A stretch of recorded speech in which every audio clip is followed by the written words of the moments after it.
Halo semuanya, perkenalkan nama saya Maria Wulandari Febriana dari kelas 12 MIPA 9 nomor absen 17. Kini saya akan membahas salah satu materi biologi kelas 12 tentang mutasi dari mind mapping yang telah saya buat. Mutasi. Mutasi adalah suatu perubahan yang terjadi pada substansi genetik, baik pada tingkat gen atau maupun pada tingkat kromosom. Pada mutasi sendiri kita pasti tidak asing dengan kata mutan, mutagenesis maupun mutagen. Arti dari mutagenesis yaitu peristiwa terjadinya mutasi. Arti dari mutan, individu yang mengalami mutasi.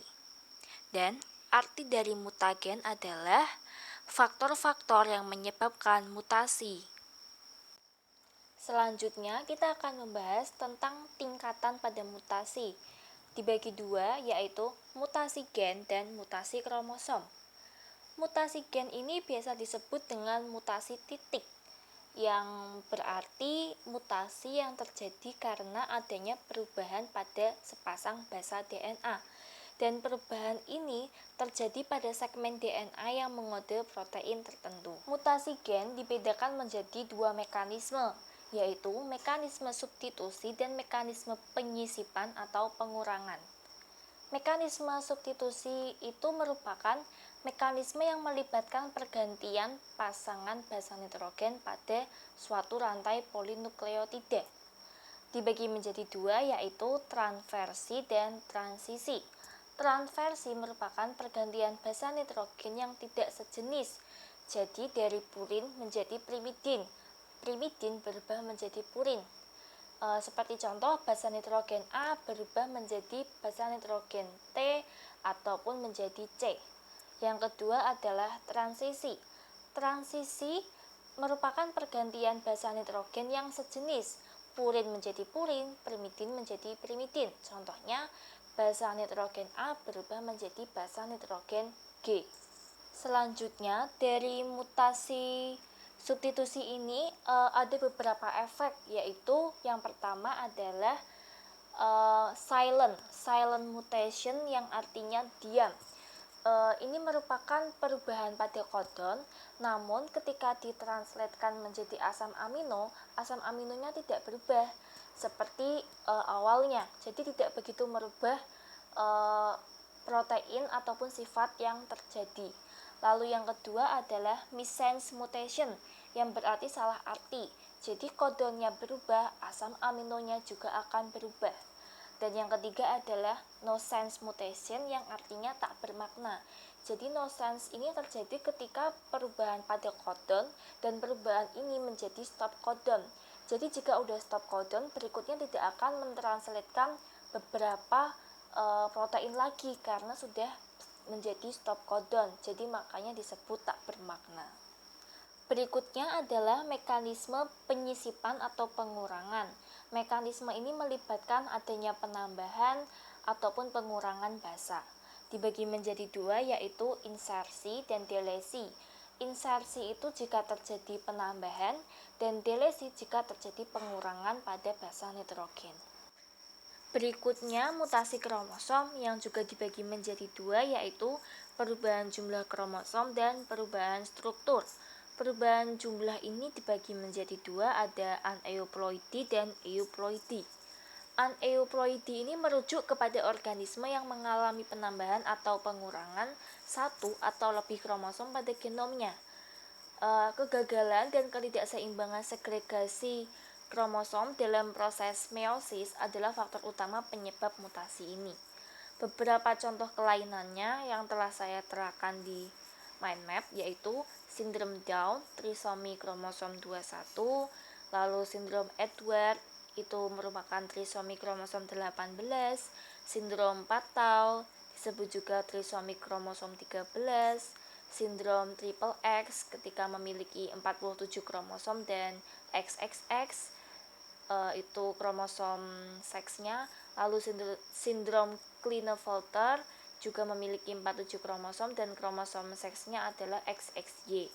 Dan yang terakhir adalah sindrom Turner dengan 45 kromosom dan sindrom kromosom seksnya adalah XO atau disebut juga dengan monosomi pada kromosom seks.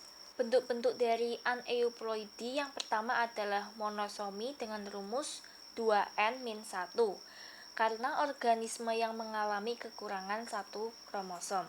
Lalu trisomi dengan rumus 2n+2 dengan definisi organisme mengalami kelebihan satu kromosom.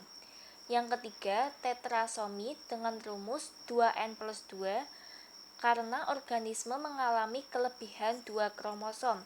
Dan yang terakhir adalah nulisomi dengan rumus 2n-2 karena organisme mengalami kekurangan 2 kromosom. Berikutnya adalah euploidi. Euploidi merupakan mutasi yang melibatkan pengurangan atau penambahan jumlah kromosom pada tingkat ploidi atau genom, sehingga jumlah kromosom merupakan kelipatan jumlah kromosom pada satu gen. Bentuk-bentuk euploidi antara lain monoploidi dengan rumus N karena organisme kehilangan satu kromosom dalam sel somatiknya. Lalu triploidi dengan rumus 3N, organisme memiliki 3 set kromosom dalam sel somatiknya. Yang ketiga, tetraploidi dengan rumus 4N, di mana organisme memiliki 4 set kromosom dalam sel somatiknya. Yang terakhir adalah polyploidi dengan rumus XN. Ini organisme memiliki banyak set kromosom dalam sel somatiknya. Polyploidi ini dapat dibedakan menjadi dua macam, yaitu autopolyploidi dan allopolyploidi. Autopolyploidi itu terjadi pada kromosom homolog dan allopolyploidi terjadi pada kromosom non-homolog. Berikutnya, mutasi kromosom karena perubahan strukturnya.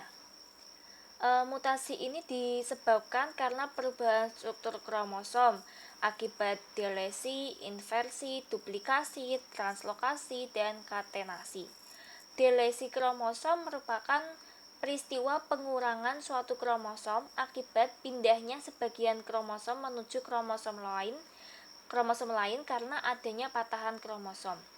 Lalu inversi kromosom ini menyebabkan perubahan letak segmen kromosom, sehingga kromosom mutan mempunyai ruas dengan urutan gen yang merupakan kebalikan dari urutan gen pada kromosom normal. Duplikasi kromosom menyebabkan terjadinya penambahan segmen kromosom pada struktur kromosom yang ada, sehingga muatan kromosom menjadi lebih panjang karena terdapat pengulangan segmen hasil duplikasi. Translokasi kromosom adalah mutasi yang terjadi akibat perpindahan segmen kromosom ke tempat berbeda dalam satu kromosom atau antar kromosom berbeda. Dan yang terakhir, katenasi terjadi ketika ujung-ujung dua kromosom non-homolog saling bertemu dan membentuk lingkaran. Mutasi kromosom ini biasanya diakibatkan oleh kesalahan pada waktu meiosis melalui peristiwa pautan, pindah silang, atau gagal berpisah. Berikutnya, tempat terjadinya mutasi dibedakan menjadi dua, ada mutasi somatik dan mutasi germinal. Mutasi germinal adalah jenis mutasi yang terjadi pada sel kelamin atau sel gamet. Jenis mutasi ini dapat diturunkan pada generasi sebelumnya. Sementara itu, mutasi somatik atau somatis adalah jenis mutasi yang terjadi pada sel-sel tubuh.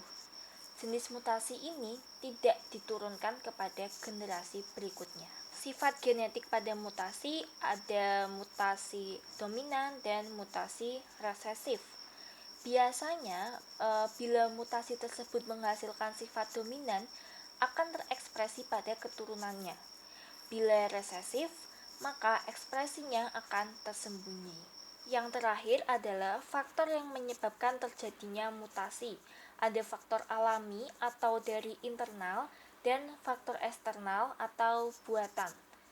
Faktor alami atau faktor dari internal ini contohnya adalah kesalahan dalam proses replikasi pembelahan sel atau disebabkannya ada unsur dalam substansi genetik yang berubah secara acak.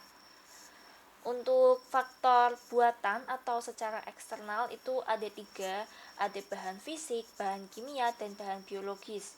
Untuk bahan fisik seperti sinar radioaktif, sinar X, sinar ultraviolet, dan sinar inframerah. Untuk bahan kimia seperti peptisida, formaldehid, etil metan, dan lain sebagainya. Dan untuk bahan biologis itu seperti virus dan mikroorganisme tertentu. Sekian penjelasan dari mutasi yang bisa saya sampaikan.